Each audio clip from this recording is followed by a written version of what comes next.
This is InGoal Radio, the podcast, a presentation of Source for Sports Surrey, The Hockey Shop, thehockeysHop.com. Hi, everybody. I'm Darren Millard, and today we have a treat.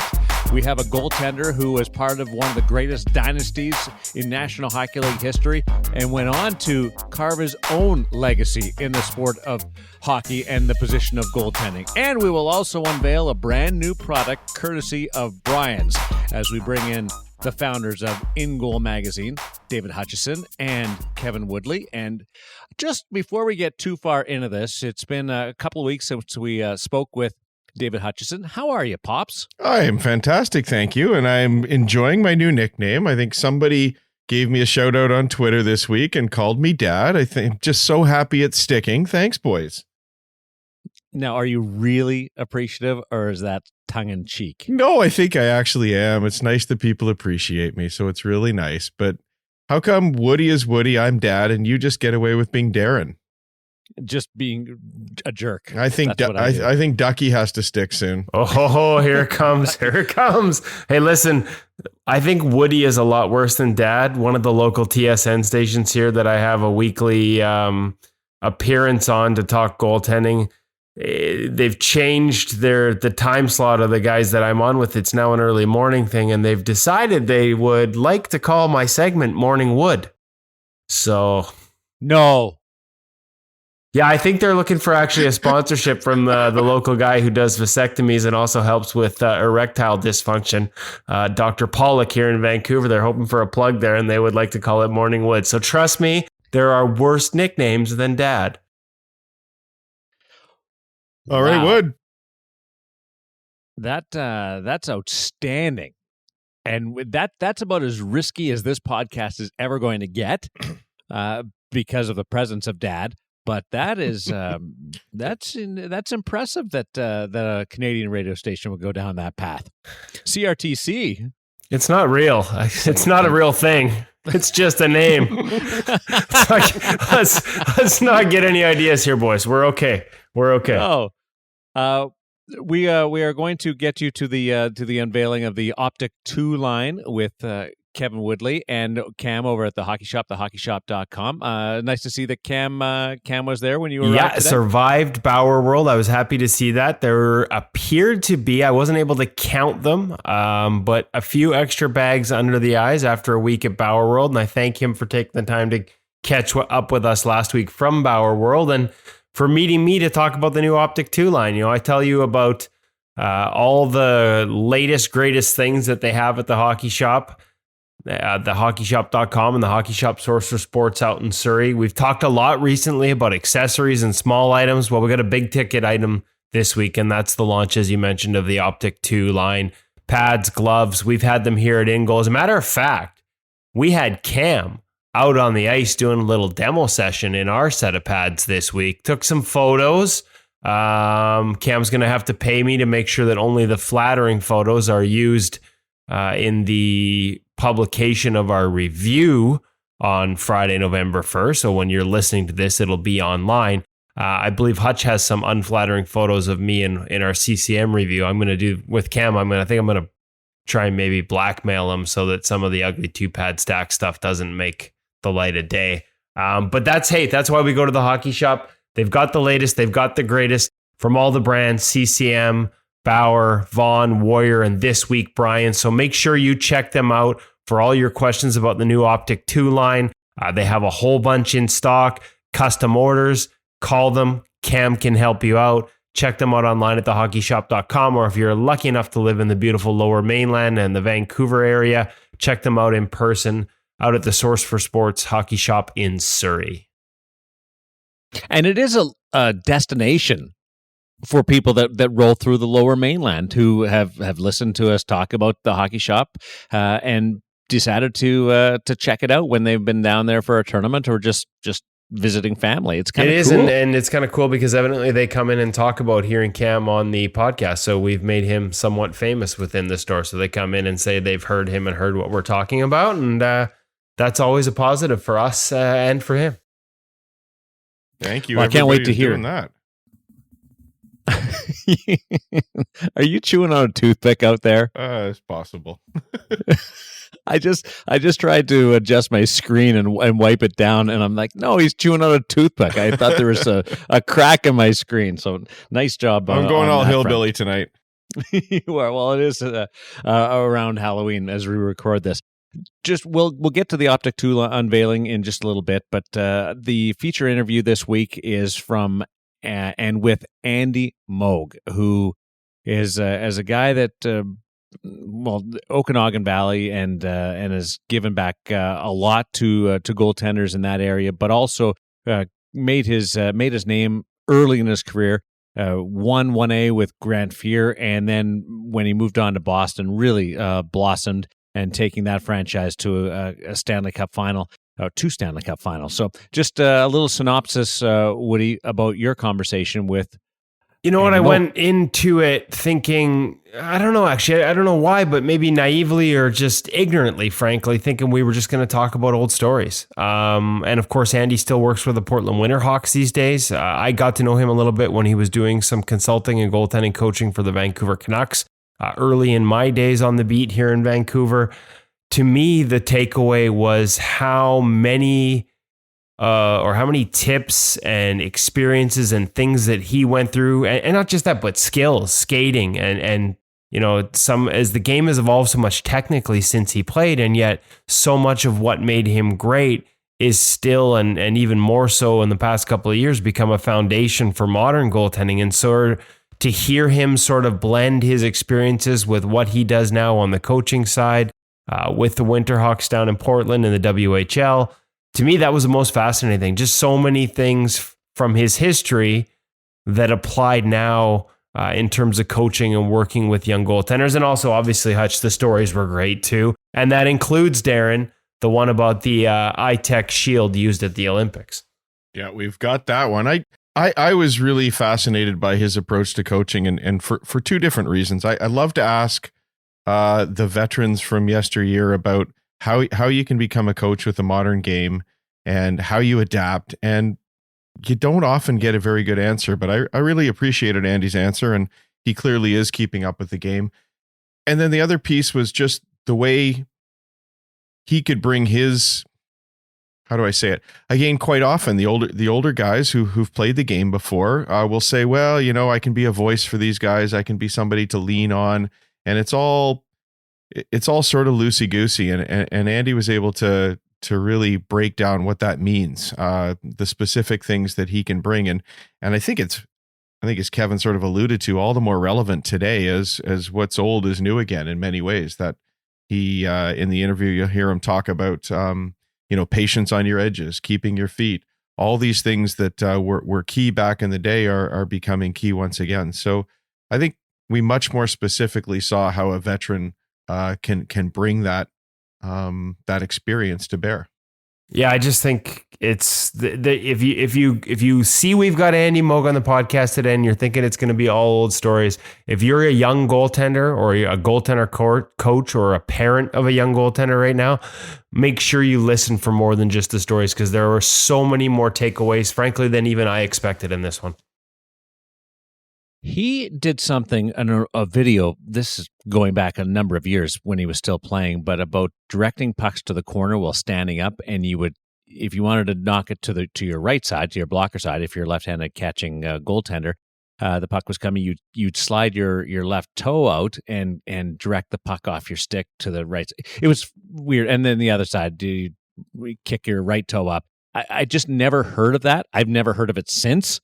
But there was a lot of natural ingrained coordination, reflexes, and ingenuity out of Andy Moog that I don't think was fully appreciated. Well, we'll hear why, maybe, because once you hear the story of how he started, and perhaps a little ambidextrous skill involved for Andy Moog as well. But we'll save that for the interview itself.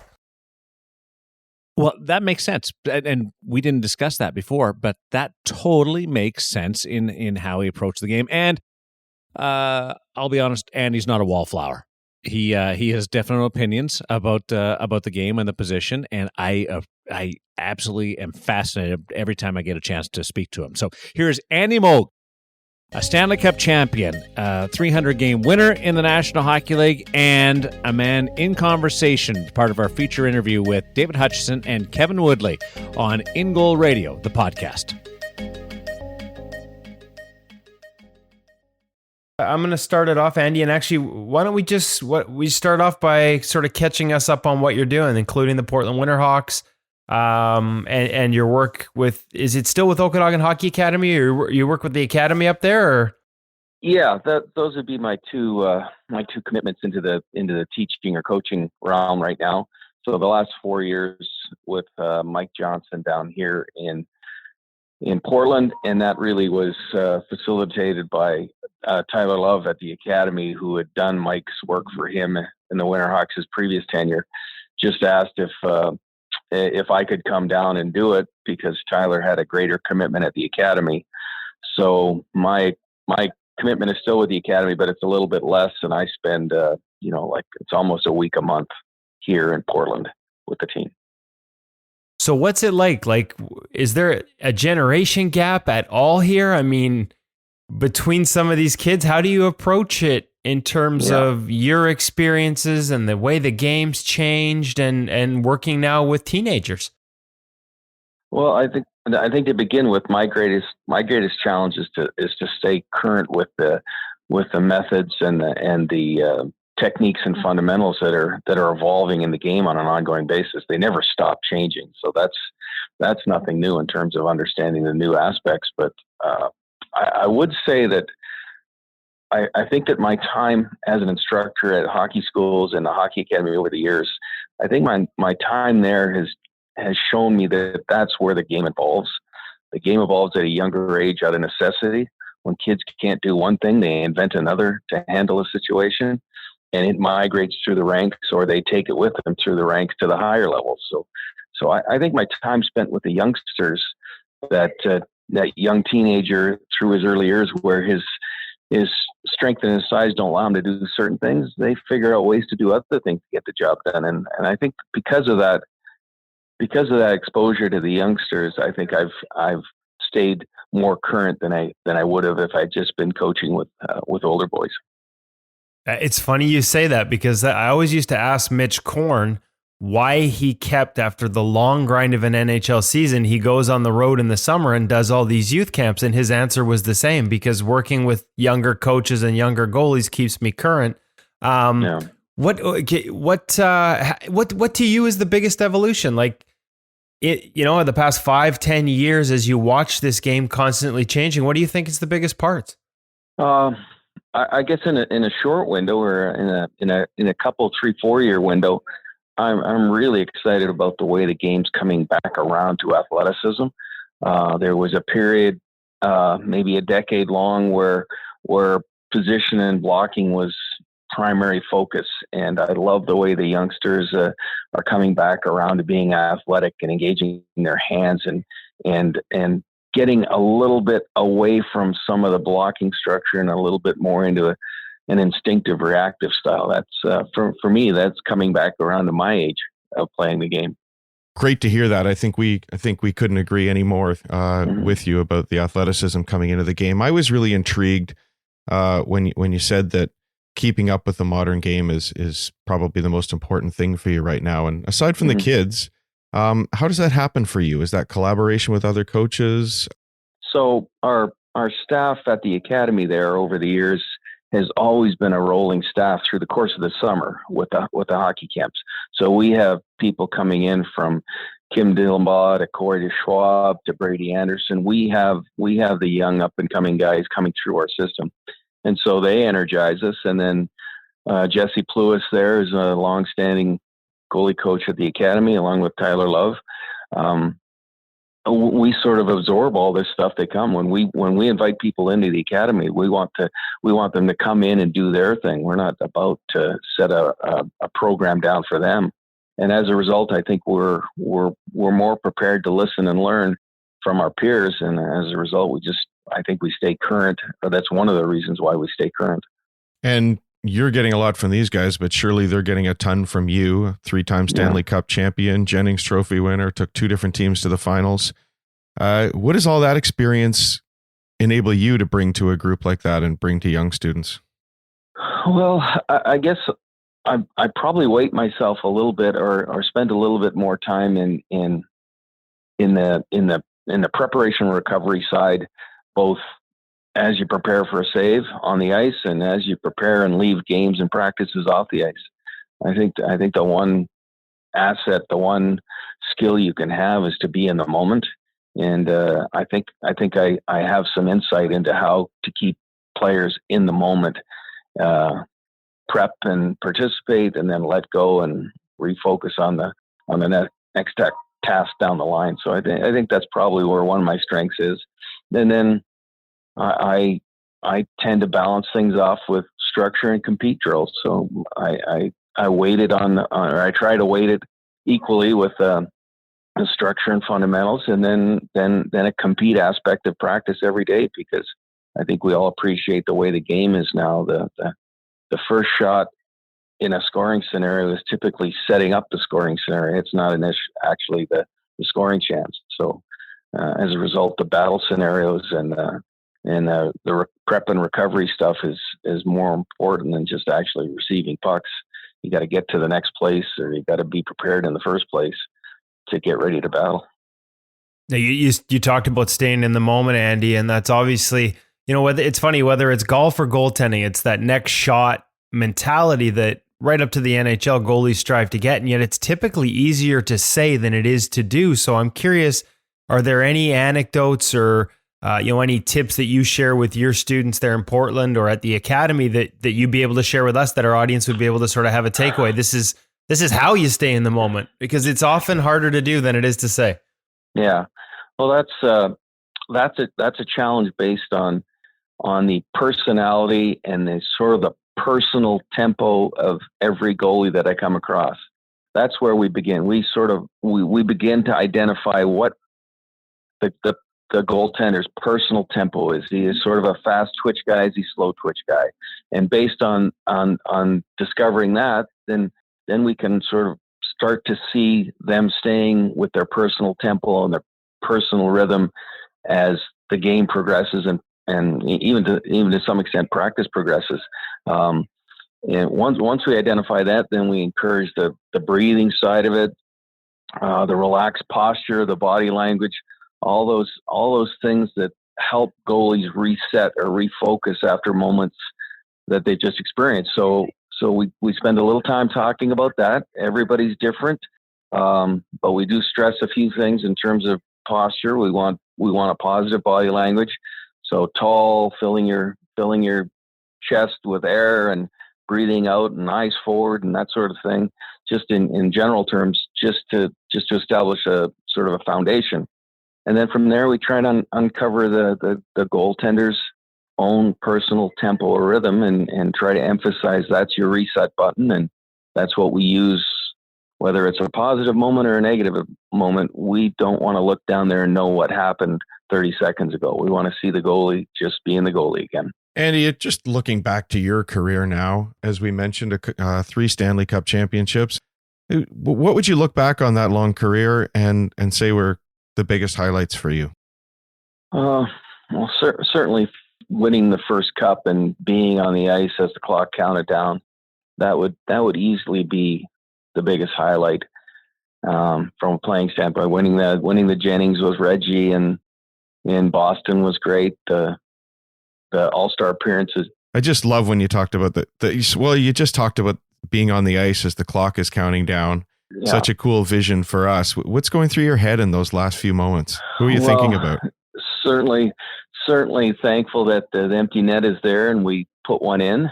So that was that was the moment of realization, I suppose. Up until that point, with seconds left in the game, whatever it was, up until that point, it was still a game. It was still on the line. Yeah. Everything mattered. Every little instant on the ice was important, and that's where my focus was. I was engaged. I was focused. I was in the moment, and the clock up there on the wall was irrelevant because I was in the moment. But when the puck went in the empty net, I think a switch went off in my head, and I realized I'm on the ice winning the Stanley Cup. We're on the ice winning the Stanley Cup. it was it was a realization of something that team and our group had been striving for, I'd been there 3+ years, so 3 years. And a whole lifetime for you, really. I have to be honest. I wasn't one of those kids that played those games on the ponds and playing outdoor games, and never aspired. It was too big a dream. Let's just, let's just play on the pond and let's see if we can win this game on the pond. That was the most important thing. Yeah, I never was one of those guys. How did you get started, Andy? Because I was looking, I didn't realize this in over the years where you were, when you were here in Vancouver, when we talked over these, I didn't realize your dad was a goaltender as well. And he played for the Penticton Vs. Like I have a book. I remember my grandfather giving me the book, the old Go Vs Go book, about the story of the 1955 World Ice Hockey Championship they won. He was a part of that. Yeah. He was a member of that team, and obviously that team is iconic in Penticton, and it's relived a little less frequently now, but it's relived on an annual basis about their championship and the characters and the backstories and the history of the team. So yeah, I grew up in that environment where my dad was a celebrity in Penticton, basically. Early stages, was it always goal for you, or did you play out? How did your evolution sort of come to be that you were a goaltender, and what role did he play in it early on? Yeah, well, this was, at the time when you're a youngster growing up, everybody took a turn, and basically it was shift to shift because the goalies didn't wear equipment then. You just went in the net. So I took my turn, and all of a sudden I was taking a turn every other shift, and I realized that I could be on the ice the whole time if I was a goalie, and that's how it evolved for me. And then I went into the dark recesses of the basement in our house, and lo and behold, there was goalie equipment in there. I said I didn't care if it was the wrong hand. He caught the other way. I had goalie equipment, so I was all set at that point. So did you actually start with his gear? Oh yeah, I played right-handed catch for probably 2 years, maybe like 11 and 12 years old. I was playing with his stuff as a right-handed catcher for a couple of years. Wow. That's early awesome. Origins of the Vasilevsky story. He told us that he had to switch hands for a similar reason. Yeah. But stayed with it. Yeah. Well, it was just availability at that point. He took what was ever in the minor hockey league locker and put it on. It didn't matter what hand.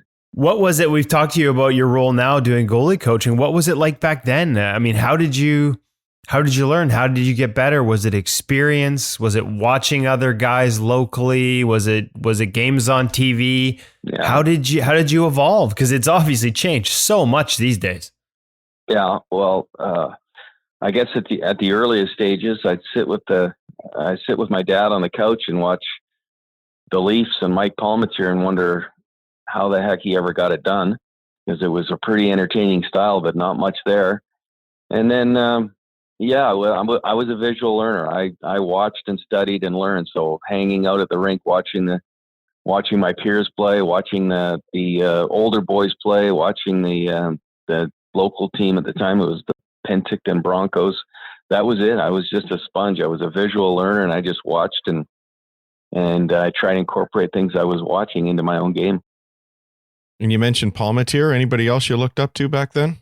Well, my favorite guy was Gump, and the reason I like Gump so much is that there was an image of my dad in his equipment, I playing with no mask, of course, and he could have been Gump's brother. They had the same facial features, they had the same sort of body, and so Gump looked like my dad. So I thought, okay, I'm gonna watch Gump now. Now, drafted by the Oilers, 1980. After playing some junior hockey, Penticton, Kamloops, BCJHL, and then the WHL with Billings, and you get called up in your first season after some injuries. This is the 80s, the early 80s Edmonton Oilers. We all know the names and the stories, the Gretzky and the Messiers and the Currys, and I probably could just keep listing. What's that like as a rookie walking into that environment? Did the fact everyone else was so young make it any easier? Because to me, that just feels like a really intimidating spot to start. Yeah. Well, I suppose I had one secret weapon, and ignorance is bliss. And I think that was my secret weapon. I didn't really appreciate the next level I was going to, and the caliber. I was there to stop the puck, and that's sort of how I approached it. I was not enlightened. I was not exposed. We appreciate back in that era in the 70s, game of the week was all you saw on TV. So, I mean, the media and the broadcasting games was so much less back then that it hadn't sunk in for a kid from the Okanagan that I was on the NHL stage, and it was a big deal. It hadn't arrived yet. It came shortly after, but it hadn't arrived in those early years. Do you remember your first game? Yeah, I got I got a 2 minutes in Los Angeles versus the Kings. Eddie Mio had a equipment problem, and they told him he had to go off the ice to fix the problem. So I went in for 2 minutes in LA. I gave up a breakaway goal to Mike Murphy, and then I went back on the bench. It turned out to be the winning goal of the game. So my record was 0-1. My goals against was 30, and my save percentage was 0. And that stuck on my stats for weeks and weeks and weeks. It was so embarrassing. Nowhere to go but up. I was going to say, I guess the good news is that's the good news, where you weren't in the internet era back then, so not everybody was checking those stats on a daily basis. Yeah, right. Nowadays, it'd be all over Twitter. So you end up playing in the playoffs that year. First round sweep of the Montreal Canadiens. What was it like being part of that building process? You talked about it before winning the first cup, but being part of that group as they built towards that through successes and at times failures. Yeah, for that team at that time, it was every day they rushed to get to the rink.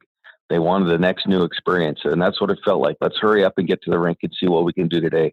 And as we went through the last month of that season, I was called up for both Mio and Ron Lowe had broken hands simultaneous, such a fluke. So I get called up, and coaches decide that they're going to play me down the stretch, and I end up playing 4 or 5 starts, and I went 2 or 3, and we scratch our way into the playoffs in the last week of the year. I mean, it felt like this is what I'm supposed to be doing. And again, that naive and ignorance thing was a key part of that.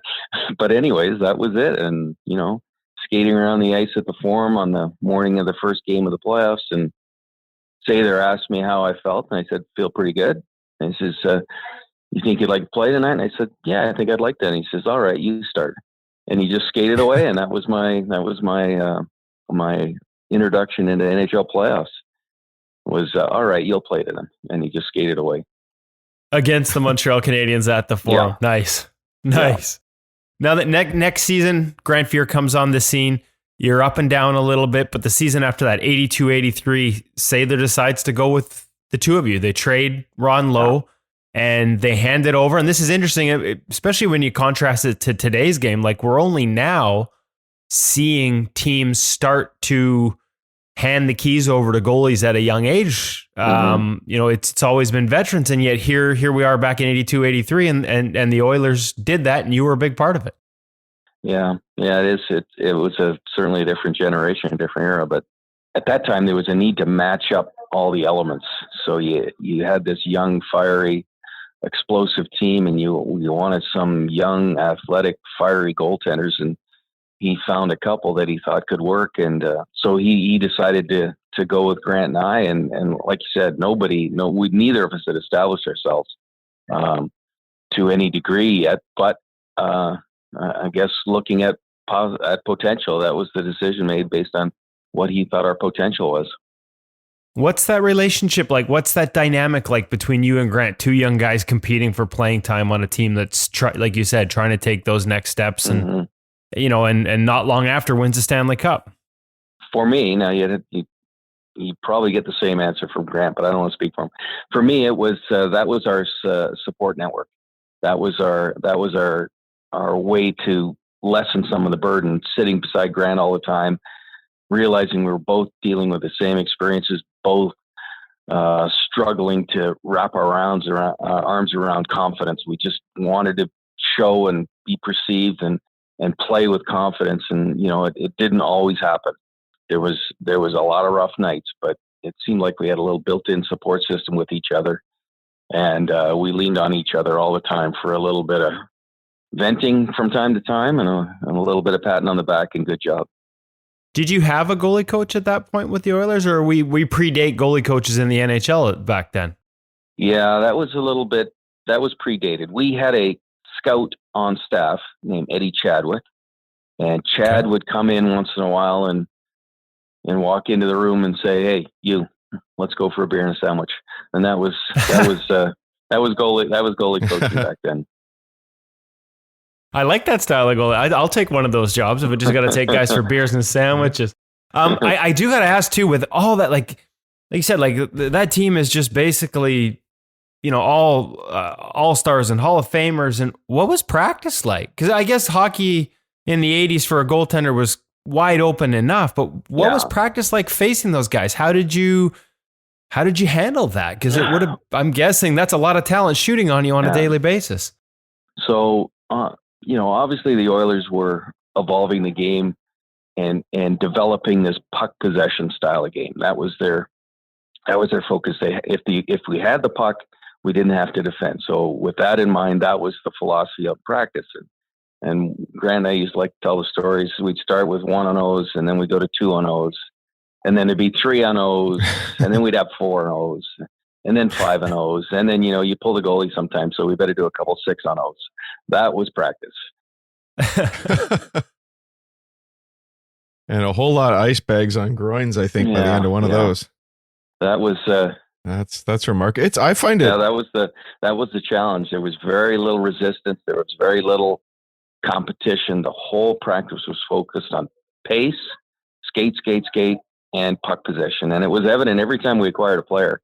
The guy would come in, and for 2 weeks, this guy couldn't practice because he had to catch up to the pace of the Oilers practice. But once they caught up, then it was natural to them to play fast, play with the puck, go fast, and attack. I always found it remarkable that a team like that the way you describe it, that in many ways just tried to outscore the opposition, yet well known for having great goaltending over the years at the same time. As you've hinted, couldn't have been easy psychologically for the two of you to live in that system. There were challenges for sure, but I got to tell you, I was in there for 7 years, and Sather would get unhappy with us from time to time, and he'd let us know, but not one instance, even through the year I was with the Olympic team and not with the group, there was not one instance in my career in Edmonton I didn't think that he had our backs. It always felt like no matter what happened, just work hard, I got your back. And that was the challenge for us. Just stay focused, work hard, and Sather will have your back. And it's an empowering feeling to know that somebody's got your back like that. Now you mentioned the Olympic team, of course, 1987. Left the Oilers, played for Team Canada at the Calgary Winter Olympics with Sean Burke, if I recall correctly. That's right. And then ended up through that traded at the deadline to the Boston Bruins for Bill Ranford, which is me and Hutch were discussing earlier. That must be one of those perfect examples of a win, one of those trades that works out for everyone. Yeah, there's a game in there that didn't actually work out the way I wanted against Billy, but that's another story. Right. Okay. Yeah. Sorry about that. So you basically go from Paul Coffey to Ray Bourque. Who was the better guy to play behind? Yeah, it was a level playing field. Let's put it that way. The one thing I will say about Ray, and it took a while to realize, but I don't think anybody played more minutes in the NHL during that era than Ray Bourque. He was an incredible fit athlete that could play those 26, 28 minutes a night. Unheard of in today's game, but that's, he set the standard in terms of durability and playability. It was just incredible what he did. Kevin, you've skipped over the Olympics just a little bit, and when Darren couldn't join us, he did send in that he'd like to hear the story of the iTech Shield. Well, and actually it comes from Sean Burke too. Evidently, Darren said this. We're going to call this a listener question because it was him and Sean Burke talking about it the other day. Oh, is that right? Yeah. There you go. Well, as the season progressed there, I was wearing I had my NHL mask that I'd worn for several years there in Edmonton, the mask and bars. And as we went through the preparatory part of that season, October, November, December, January, we were assured from Hockey Canada that IOC would allow us, the International Olympic Committee would allow us to wear those that equipment. It didn't have the appropriate style that they wanted, but they assured us that it was going to be okay. And then the day before the first game, they said, no, you can't wear it.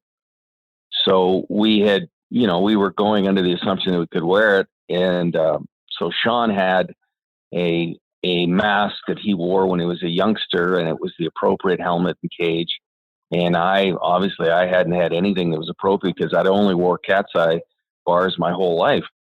So we experimented with a few things, and I put the iTech on, and it was the answer for me. It didn't cause a problem. It wasn't an issue. So I think IOC got the idea when they come and watch practice, and we'd be wearing the other stuff.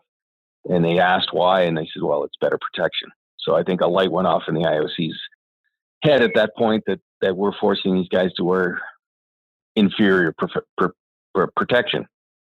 So anyways, I get to the first game and I play, and I get a shutout. We beat somebody, I think it was Poland or something. And after the game, I see the iTech rep in the hall, and he's freaking out. Like he's paralyzed. He says, you can't wear that. You can't wear that in goal. I said, what are you talking about? It's CSA approved. Everything's good. He says, yeah, you can't wear that. That's not approved for goalies. It's approved for skaters and stick contact, that sort of thing. So he's freaking out. And I said, oh, I got to wear it because that's the only thing that works. And so that sort of was the crux of the story, was leading up to the moment we thought we were okay. And then ultimately we had to make a quick change. And that's the choice I went with. Did you take any shots off it? No shots. And like I said, I wouldn't wear it in. I don't think I even wore it in the game warm up. I think I wore my helmet and mask combo in the warm up. Then I turned it over and put it on just when the game started. So I think they were aware of their predicament at that point when Sean and I were doing that. And I honestly believe, I don't believe any other goaltenders had that setup. It hadn't really gone worldwide yet. It was still a very Canadian or North American thing. That's amazing story to hear. And before we get into Boston, I want to ask, when you look at the equipment now, when you're there with Portland and you're looking at some of these pads that weigh like 4 pounds, 4 to 5 pounds, like what goes through your mind? What was it like back? Like, was equipment a part of your fascination with the game at all when you were younger or when you were in the pros? It became a curiosity for me when I really established a great relationship with Mike Vaughn and the Vaughn group. And so having contact and being able to call Mike and talk about where I think a better protective area should be on say an arm and chest or a glove or something, talking to him about, the toe hole on a pad, things like that. That's when I really started getting interesting. When I said it, he understood it. He understood what I was talking about in terms of whether it was the channel or the landing pad for the knee. He got it. He figured that out. And so I was talking to somebody that was coming from my world, and it was probably then that I got real curious and interested in the equipment. I just wanted to go to Boston a little bit. And what was that change like for you coming from Edmonton and going to the Bruins? And like we've talked about being part of that dynamic with this young Oilers team. Yeah. Playing in a different conference, like what were the biggest adjustments for you? Well, certainly the cultures were very different. The Oiler culture was a bit of it was a run and gun team for sure. We wanted to play with the puck. We wanted to play fast, and it was a bit of a celebrity style with Gretzky, and we'd always be in LA, and there'd be a Hollywood somebody or a band member, and then we get to Boston, and it's a very blue collar, lunch pail, let's go to work, let's get the job done, let's go home sort of thing, or whatever they did. You know what I mean? It was a different culture. Guys are guys, and they meld in, or they mold into the culture that they're in. And that was sort of how it evolved. I became, well, it was, for me, it was it wasn't much of a change because I was the goalie going from team to team. But as far as the just put your stuff on and get to work thing, that was me in Edmonton too. So, but the culture of the team was very different. I remember going out for my first practice, and there was a rack of jerseys in Boston, and Edmonton, everything was washed, clean, sewn, impeccably presented. And I go to Boston, and there's this rack of tired, torn, worn out, stinky old jerseys hanging up there, and they just say, "Oh, go pick one and put it on." It was sort of their image was to be sort of rough and tumble and torn and teared, and that was okay with them. They had all the new jerseys, but they left them in the back. They made us wear the old roughed up ones. As a goaltender, do you just try and fit into that? Can you embrace the personality of a team, or you sort of have to maintain your sort of individuality behind those different styles? Yeah, there was one guy in the team that I had played with before in Kenny Linsman. So Kenny was sort of the introduction into the group. And I came with another player. I came with Mo LeMay, and I think Mo at that time, he bounced up and down through the NHL and the minors. So he was never there consistently. So Kenny was my sort of tie in. And as any team goes through, if you acquire a player, teammates seek out anybody who played with the player coming in to get an insight. So I'm sure Kenny had lots of those questions about who I was and what it was all about, that sort of thing. So he sort of paved the way a little bit for my introduction. And then, Reggie was, he was the Battle of Alberta opponent for so long. Felt like I know him, but it was always 200 feet away.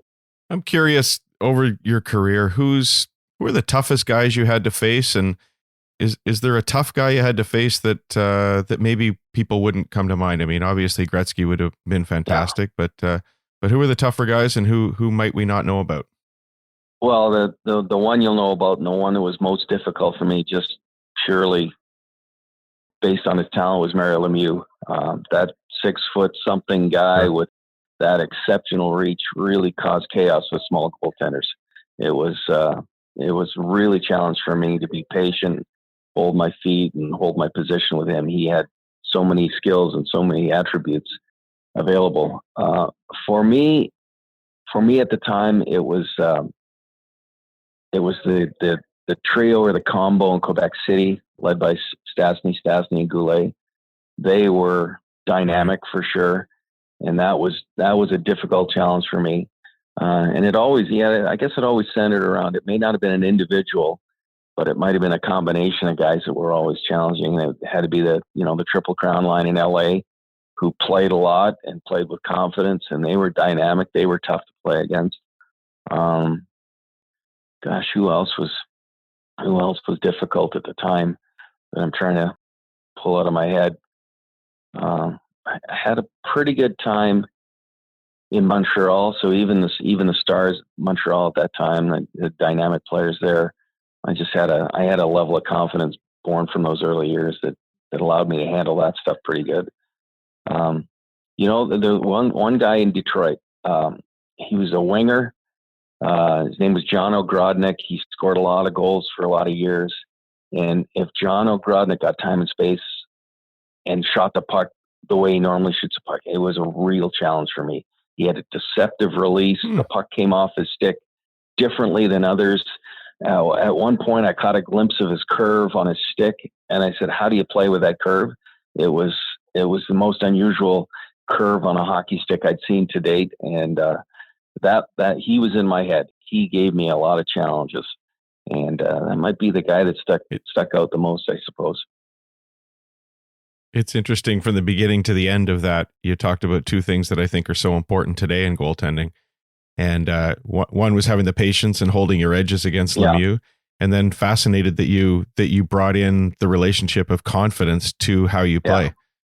Confidence seems like something people don't really understand, but that was a real tie into technique. Wasn't it?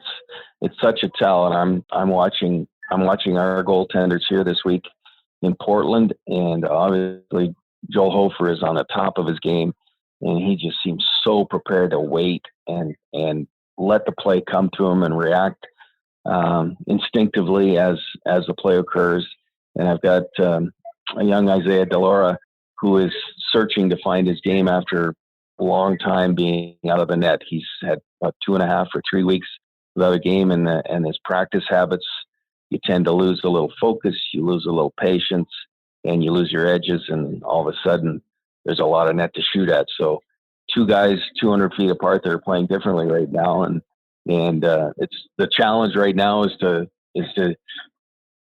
speak very little to Joel outside of support, and then be able to interact with Isaiah and get him to recognize that he can be a little more patient and he has a little bit more time. So this week's been fun with Isaiah because he went from a guy that was on his knees virtually the whole practice to now he's catching pucks and touching pucks with his hands, and he's staying on his feet to do it. So it's good to see a change, albeit a small one, in a short period of time. You also mentioned when you talk about Lemieux, and you talked about being a smaller goalie. They had you listed at 5'9". How That's generous. Okay.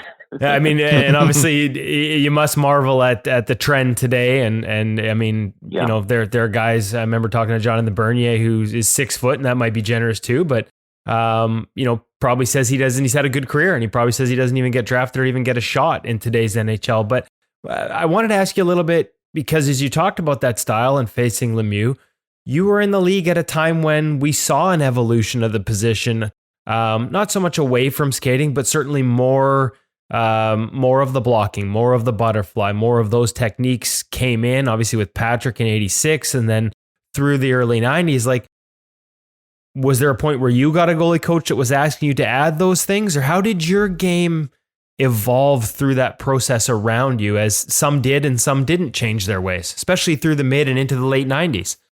I suppose that the evolution in my game occurred when I realized that being on my feet was a better place to be. It took a long time.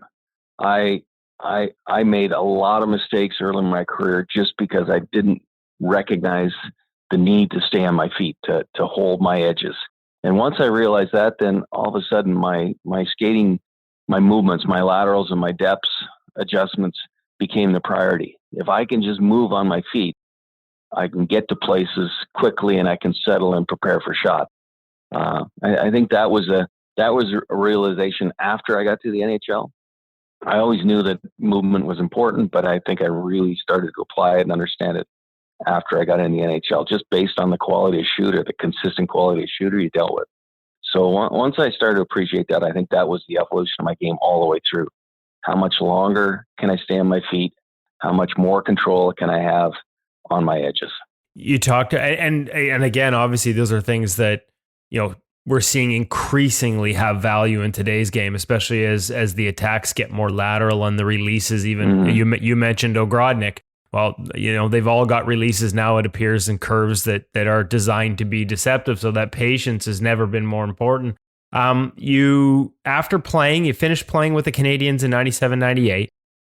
Coaching. You know, we talked about what you're doing now, but you did some goalie coaching, including another shot at the Olympics with Canada as a consultant. Yeah. And that one ended up with a gold medal. Like, walk us through what that experience was like, being a part of Team Canada as a consultant at the 2006 Winter Olympics. Yeah, that was a wonderful experience, obviously, and it was just born out of the management team with the Olympic program realizing that it would be an asset to have some goaltender insight, and so it began in earnest. In September of that year, I was working for the Canucks on a part-time basis at the time, and through my work, I would be watching games and evaluating goaltenders, both the potential goalies to play for Canada and also opposition goalies that were going to be facing, some in the NHL, but I'd have to go and find other guys from time to time too that were going to face the NHL people. So anyways, that's how it started with the Olympic management team realizing that they need a little bit more insight into the position, and so when Gretz called me and then I talked to Pat Quinn, it was a no-brainer. That's one character, one job that I really enjoyed, and so I worked all the way through Salt Lake Olympics that year. Yeah. Andy, that's awesome. I can't thank you enough. We've taken up way more of your time than we had originally planned on, but these stories, I know how much we enjoyed them. I know how much our listeners enjoyed them. Can't thank you enough for taking the time to join the InGoal Radio Podcast. Best of luck with the Portland Winterhawks this season, and hopefully our paths cross again here soon down the road. Yeah, my pleasure. You're welcome.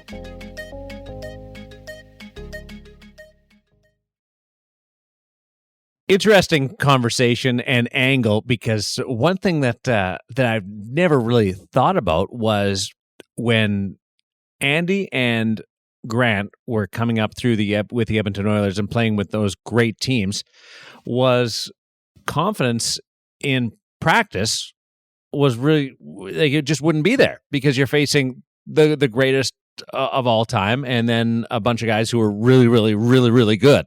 So it wasn't like you could work on a practice and build your confidence back up, because that was almost like a beatdown part, and the games were easier. That was a cool little angle that you guys went down. Well, and it was interesting to me that just how much I don't know that I knew what to expect in terms of what his answer would be about him and Grant, and to hear him talk about how they had to work through the psychology of that together. And as young guys too, we forget, like, these aren't guys who are 10 years in the league. Like, you think about this, like, we're just now, after all these years of veteran goaltenders surviving and everybody saying goalies take forever to develop, and we're only now starting to see the Carter Harts and the Andrei Vasilevskis and the Mackenzie Blackwoods get their shot at a younger and younger age. Like, that's a new development, except when you look back at Andy Moog and Grant Fuhr, they were playing behind this, dynasty in their early 20s, starting, at Andy the same time, together. Exactly. And not just one guy getting that shot early, but a tandem. So ahead of the curve in so many ways there in Edmonton. But I think we forget how tough that must have been for two young goaltenders. And it was interesting to hear Andy talk about leaning on each other to get through that mental challenge.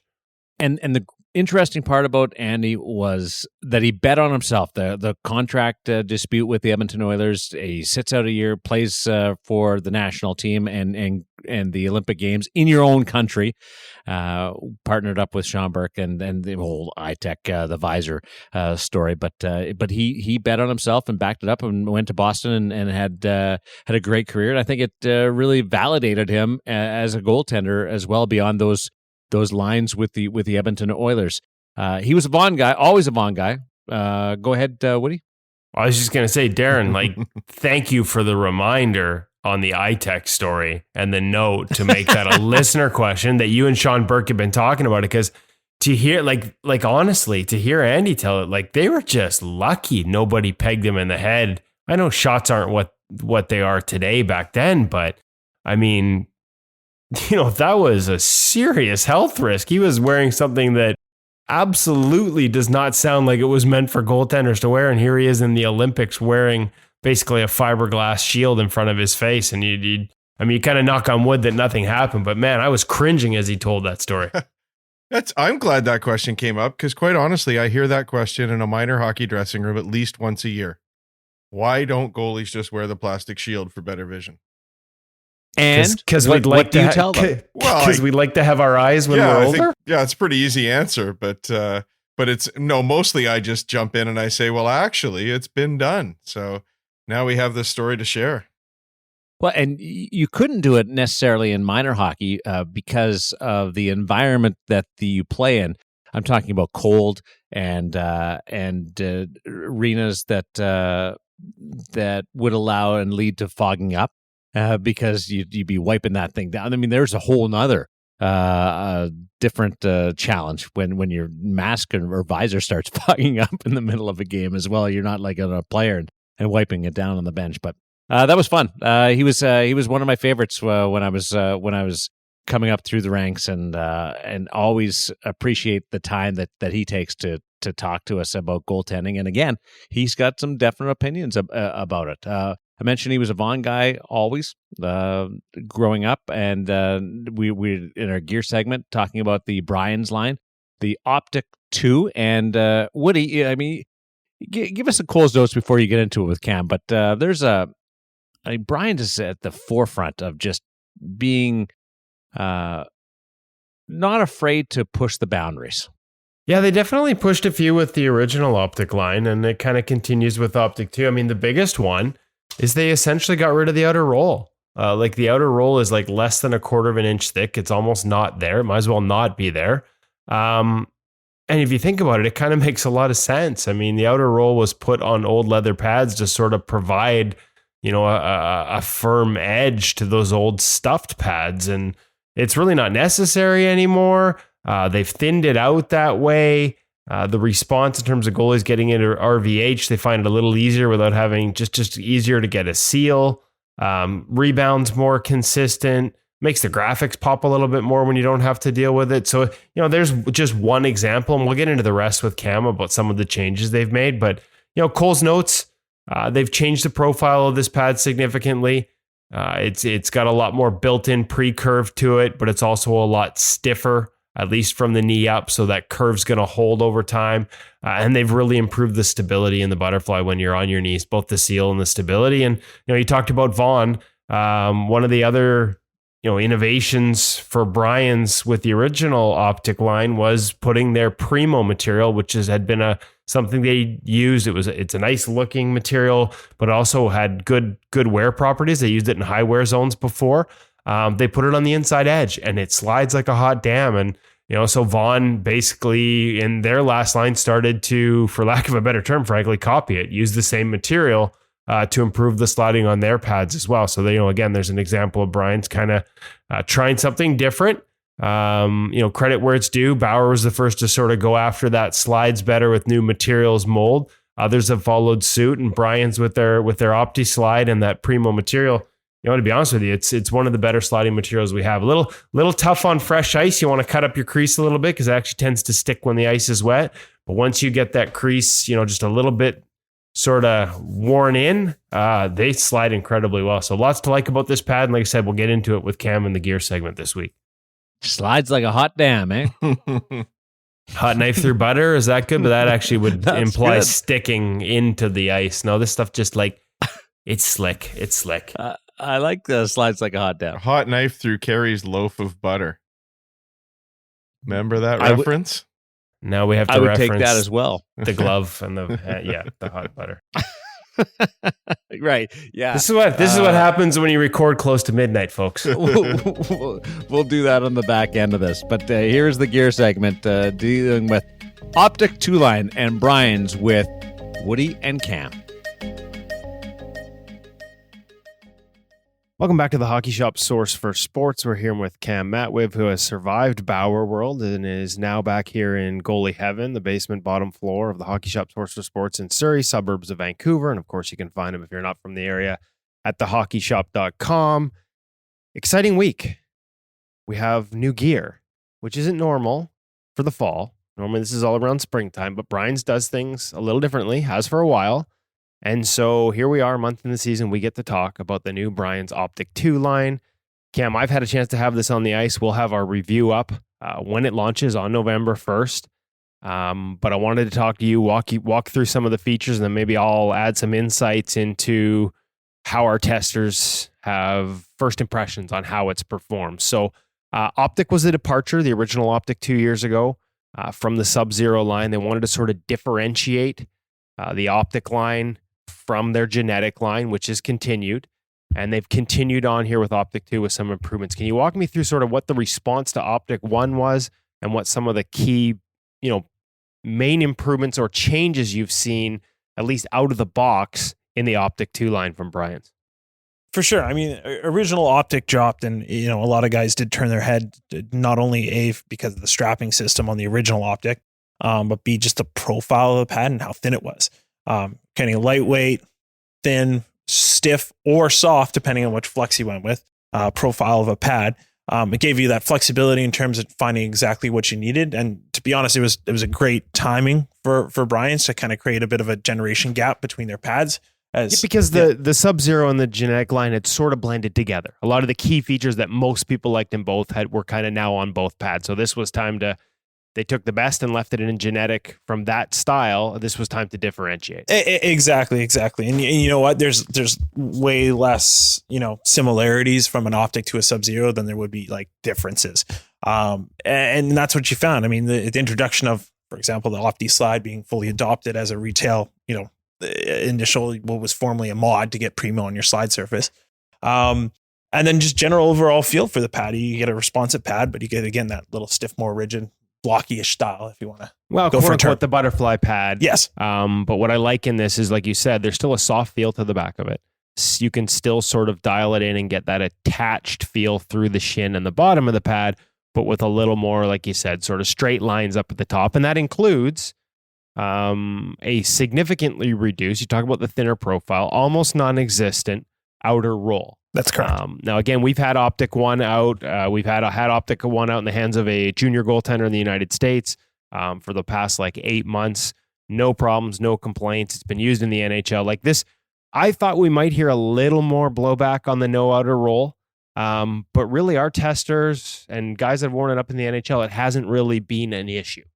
Yeah, you really think about it, and the outer roll was to provide structure to the old school style of pads, but now you don't really need it. I mean, you could argue a little bit of puck skip over, but if you have a truer flat face on the pad, A, the pad looks wider than anything else on the wall because of the lack of that outer roll, but B, in terms of sealing up against the post in a reverse VH situation, you get a nice solid seal with that rather than getting bumped out by your outer roll. So and more consistent rebounds too. That's the one thing I will say. Every once in a while, in tight, you'll have one that instead of popping down, will pop up, and you just not up and over, but just up a bit. That's at least anecdotally been what we found in our testing. But more, you're not going to have that one where you think you're kicking it out and it hits the outer roll and dies in front of you in a dangerous spot. So you could argue more consistent rebounds. And I think the one thing you can't argue, especially looking at the new Optik 2, is makes for some hot graphics. Yes. So we've seen a lot of interesting and actually really good looking graphic packages so far. And I think we'll continue to see that. Well, and Brian's obviously has long billed themselves as the custom goal company for their custom work with graphics and the ability to sort of design anything you want in a cut and sew style graphic. But I think Optik 2 really pops just out of the box with some of the different options and the way they've done this graphic. And one part that, you don't sort of see if you have dark on the inner part, but they've got this metal mesh material, 4 sort of dashes of it across the front of the pad and then across the side of the pad and also in the glove and on the back of the pocket and on the back of the thumb. And it's, I don't know, it's kind of like a techie looking material. According to Brian's, it comes from the baseball industry. It's a really durable material, but it just kind of adds to, there's a richness to it that adds to the quality of the graphic to me. Yeah, I mean, you're seeing that a lot, and it definitely is the hotter trend is to kind of create, almost like a tech mesh graphic, for your pads. You're seeing in a lot of the other brands too as well. But for here, it's a bit of a carryover from the Genetic 4. They have that same material on there, and now they've, obviously put the same technology into their optics. You can get it clean face if that's something that you did want. Again, no problem. It's Brian's. But that said, it does provide it, especially I'm staring at an all white set here. It just makes it pop that much more rather than a bland all white set. Yeah, and it's kind of like they said, they call it metal mesh. And it's almost like not to go all Game of Thrones on them, but it's kind of like this. It's got like a chain metal, sort of like it's high tech, but it's old school look. I just like it. Well, winter is coming, Kevin. Winter is coming. Yeah, exactly. So let's move on to the performance of it. The one thing that's different in this one now, original Optik you could get in a fly or a flex pad.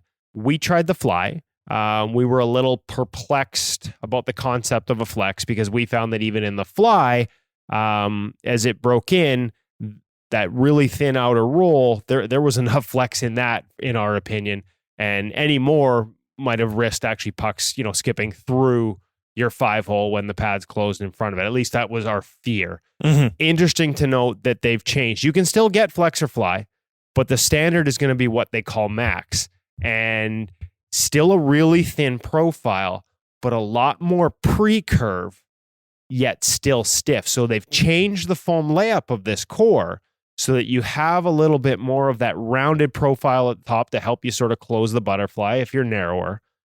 But it's not going to change shape over time. It's going to hold that shape longer because they've reinforced that foam layup. Still really thin, still as thin as the Optik 1, still a really lightweight pad, but a lot more pre-curve that's going to hold its curve. Yeah, and what initial looks have been really positive in that sense. I really do like the addition of that pre-curve, especially when you have a stiff pad. Now that's the one thing, don't go into this thinking the Genetic and the Optik are the same, because they definitely have separated themselves with this. It's much more rigid. I'm sitting there trying to flex it right now, and I'm basically getting a flex of the boot. That's it. So in terms of as you're dropping in that butterfly, you're going to have that rigid seal every time. And that's one of the things that they've really, really improved on from 1 to 2. Has been the solid seal that the pad gets now on the ice. Yeah, no, and that's the next thing I wanted to touch on. Obviously, if there was an issue, at least at the NHL level, in early testing, and something we found in early testing, they modified it by adding a pillow to Optik 1, but the seal wasn't as good as it could have been, in our opinion. That was one area where there were still some question marks. Absolutely not the case in Optik 2. It's not just the seal and the way the pad seals the ice, and so they still have a pillow in there, but they've added an extra sort of inner calf wrap. And so in addition to great ice seal, and part of it is the boot structure too, there's a little less flex in there, so the pad's not going to roll over right into the way they've stitched in the knee. Again, it's about creating stability and seal, and that has been the number one first impression from our testers. We haven't had it long enough to do a full breakdown review, but first impression reviews, and we'll have that online on November 1st, our overview of the pad. The stability in the butterfly of this pad is among the best we've tested, and certainly a notable improvement from the Optik 1. When you're on your knees in the butterfly, it's like you're sitting on a pillow. It's really easy to stay stable and balanced over the knees, and the seal, and still with the slide on the Optik slide, still slides really well. Normally when you get that kind of seal and you focus on improving a seal, it's at the expense of slide, because seal means what? More of the pad against the ice. And we haven't had everything anecdotally is that it still slides just as well, still slides incredibly. Credit to the Primo material, yet the balance and the stability is just, like I said, it's early, but that's the number one first impression from goalies we've had using the Optik 2 pad. Can't wait to give it a whirl for myself. And we'll make sure we capture that on video to show everyone how good you look in it. A couple other quick features. Obviously, the knee block remains sort of angled at the front. They have added the smart strap on the toe that we talked about a couple podcasts ago with the little bridge gap that you can adjust the length on it. Really like that early feedback on that. That's why we talked about it as an add-on you can buy for any pad. We really like that. Removable boot strap is nylon. And one thing that is sort of an aftermarket add to this one, you have to order it after the fact, but they basically have like their version, for lack of a better term, it's the common phrase, a professor strap you can add to this. That's correct. Yeah, it is something that will be at the custom level. You can order, separately, and will be probably something we are going to be carrying in store, as all of our stock sets do not have it on. So that said, but it's called the control strap, and what they've done is they've left an area there. They basically created an area where it easily is sort of tied in. Stitched in is the wrong word, but you can just tie it in with lace and add your own quote unquote professor, or what they call the control strap. So interestingly enough, we didn't feel we needed it at all. These pads also do come with Brian's knee pads underneath. We tried them with those. They're I'd say a medium range knee pad, but we also tried these pads with like our oversized pro level knee protection, and found the ability, again, the stability and the ability to stay on the block, even in oversized knee protection. Didn't feel like I needed a control strap, to be honest with you. I felt like that was really locked in nicely to the knee, and no problem with the pad rotating going to the ice. It was just a really well balanced pad, up, down, and sliding around. Awesome. Yeah, like I said, I can't wait to confirm everything you just said. Okay, so let's move on to the gloves. Same break. It's a 35-degree break, I believe is what they call. That's their reference point for the break angle in the Optik 2, similar to the Optik 1, same as the Optik 1 actually. Different by about 10 degrees from the genetic glove, but they have changed how the break is constructed. They've stitched it in this time. Last time they didn't stitch in the break. They tried to create sort of the ability to break it in a little bit, like you could sort of almost customize how it closed based on how you broke it in. The problem was that created some inconsistencies. Those inconsistencies are gone here. Yeah, this is one of those things where you give somebody too many options. Sometimes it's not beneficial. But this time it's now stitched fully in, like you said, in that off-the-shelf closure. So much better. Buttery. Yeah, exactly. You can have that feel right off the bat. I feel like I can walk with this into the game, other than just shaping the glove a little bit more, which is with anything off the wall, you kind of got to do that. Return to the BOA system. That nice tug or nice, tight, snug feel, especially for guys that are really torquing on that wrist strap. And if you haven't seen it before, folks, the BOA system is basically like it's used in all kinds of different skateboarding, snowboarding, industry, like construction. Basically, it's strapping where it's like a mechanical strapping, but we really found it worked well in the Optik one, especially on the glove. That ability to create a tightening around the hand and have it sort of locked in mechanically where it's not going to stretch out as a game goes on, and just like a dial system. We were big fans. I know everybody cringes when things are new and unique, but we were big fans of it. Now you're seeing a refined iteration of it, and like, it's tried, tested, and true. So check it out. Yeah, and the one thing I will say, like in typical Brian's fashion, like the glove is pocket focused, like it's pocket heavy. Not necessarily a blocking glove, but like it's more about the pocket than the cuff per se. And it's a monstrous pocket, and it seems to vacuum cleaner gloves in there or pucks in there on a consistent basis. Like you said, the closure is easy. I would say when it comes out of the box, it's closed. You can open and close it really quick. For us, the break-in was more about actually just sort of opening it up wide to present big so that you had both nice and open, and still closes real easy. Blocker, couple quick details on that. We don't like to say a blocker's a blocker because we think it's an important piece of your equipment, both from a protection standpoint and stopping pucks. This one is the hand position is a little higher on the Optik 2 blocker. So in other words, your hand is further up the board sticks out further from your fingers. It was interesting for me putting it on for the first time, coming from a more balanced board in what I was using before as one of the early testers for InGoal. It felt odd. And then I made a couple saves that were extended that just caught the end of the blocker. Then I'm like, yeah, I don't know if I have that extra inch extension without it. So it's just a matter of getting comfortable and personal preference. Again, BOA system on the wrist. I do like they've added some padding around the index finger, which I think is important. We saw that in CCM with their D3O.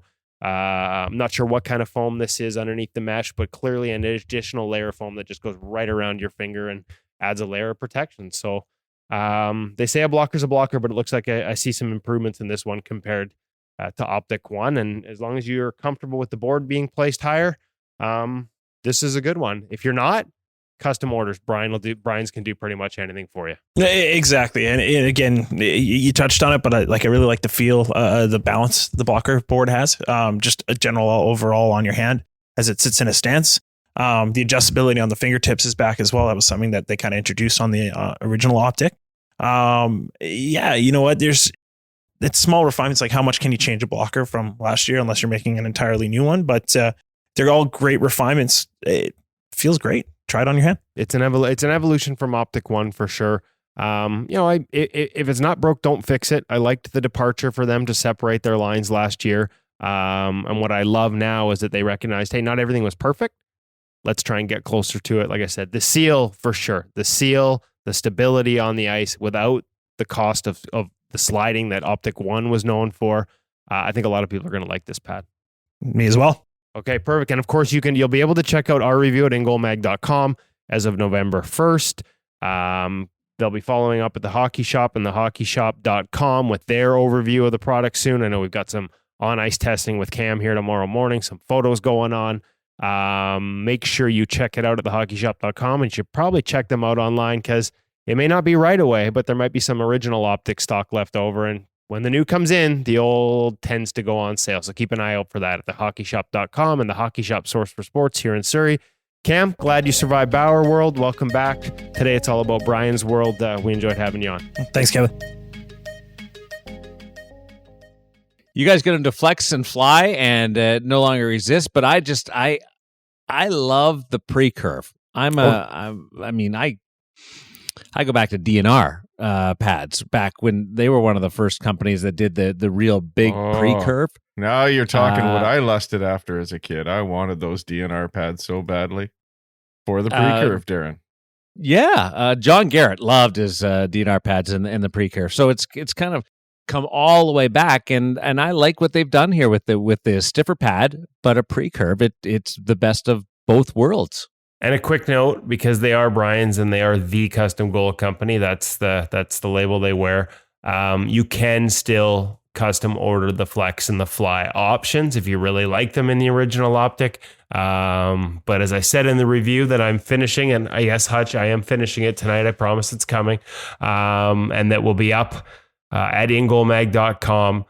They expect to sell between 80 and 90% of the max flex, this pre-curved, stiffer flex pad. And after trying it myself and a few of our testers in the early feedback, I can understand why. It's a nice balance between the two, and really does, I hate this sort of, hybrid / butterfly when they try and identify one or the other, but this is a stiffer, flatter faced, pre-curved pad. It really sort of fits that quote unquote butterfly mold. But like I said, still slides like a hot damn, Darren. The boot, how flexible is the boot? It's got more flex in the boot. The rigidness of the pad is sort of from the boot up. Brian's is always sort of stuck with a flatter boot break. That's just something they've used. They don't have a steep angle boot break. All their pads tend to be a little flatter and sort of a bigger boot scoop, a longer boot scoop, but a lot more flex in the boot, and then everything is stiff from there on up. Oh, what about the hot knife through butter? Can we just offer a bit of clarification, because I promised people that it would come. Hotch, you did this. Sure, I did it. We released a little video, and I think we might have had the clip on one of the podcasts. I can't remember what episode, but shortly after being up at Eli Wilson's Day with Carey Price in Summerland, BC, Woody found a nice clip of Carey quietly talking to one of the students off at the side, and one of the students asked him, "How do you break in a glove?" And Carey talked about putting it in a skate oven, and he said it's so nice to put his hand into the glove because it feels like you're just sliding it into a warm loaf of butter. And shameless plug for a good friend of InGoal, because we might be having the one and only KVG, the beer league legend, on the pod one of these days, and he released a video recently on how he breaks in a glove. And you if you went and saw that, you could also see that clip with Carey, because we let him borrow that for his video as well. I will take that under advisement, because I'm playing actually in the morning. I have to shut this down now, because I'm going to get my beauty sleep, and I'm going to play hockey in Vegas. Right on. I'm very proud to say. So if you guys come down, we'll get you on the ice, and we'll have a little session. But I think that I sort of title it and think of it as I finally arrived in Vegas, because I found a little skate. Hey, to be able to go out. Hey, I think I finally arrived too, because you just said if you guys come down to Vegas. Am I invited now? Yeah, good. Yes, you are. All right, I've arrived too. Yeah, you can drive us around. Somebody's got to keep track of the luggage, Darren. Somebody's got to carry the kids' bags into the arena because they're not strong enough. You know what? The skate that I go to, Darren Elliott. Do you remember him? Southpaw goaltender. Played LA Kings and such. He's a forward out there, and he makes me nervous that you're playing with a National Hockey League, former National Hockey League goalie, but he's a forward that he's always judging you. I'm almost 50 years old, and I'm still getting nervous about people watching me. How did you find a skate so fast? Connections. Yeah. A lot of great connections. I'm not going to lie to you. I'm a big thing. Attaboy. So I'm going to say goodnight, and I'm going to go and get lit up in the morning, as opposed to most people in Vegas who get lit up at night. I'm going to get lit up in the morning and skate. For David Hutchison and Kevin Woodley, thanks to Andy Moog and Cam over at The Hockey Shop, thehockeyshop.com. I'm Darren Millard. Thanks for listening, and we'll see you again in your crease and in your neck of the rink.